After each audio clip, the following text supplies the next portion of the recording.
Let's get right to it and answer some of the questions that we have today. The first question is, when I am trying to determine what hearing aids are best for me, what are some of the things that I need to be aware of? So my answer may actually surprise you because I want to focus on the education. And people who have issues with their hearing, generally speaking, most people don't come in the office saying, hey, I'm having trouble hearing, because usually the studies have shown us it takes at least 7 to 10 years before we even realize that we have any hearing loss. We really want to look at deeper issues other than the one-dimensional issue of hearing loss.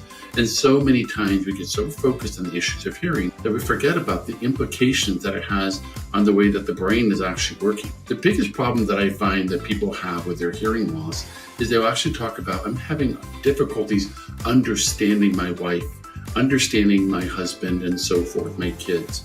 And so the issue really is clarity. I can hear them, but I don't understand. They're mumbling.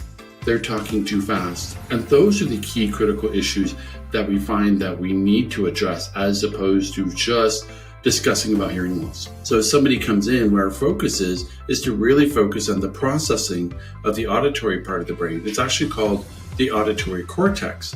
And the real focus is to understand when an individual is hearing something, are they able to make sense of the words? So for example, if somebody has hearing loss and gets hearing aids, if we fit them with hearing aids and improve their hearing, but they still can't hear in background noise, there's so much that we haven't done. We still have a lot of work to do.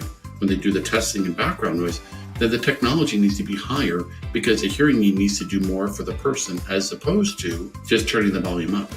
Technology is critically important. When we get hearing aids, you get hearing aids for two reasons. One of them is to make the volume louder. Number two is to improve the way the brain is processing information, give that clarity and that definition that people need. We need to focus on the intelligibility of speech as opposed to just making things louder.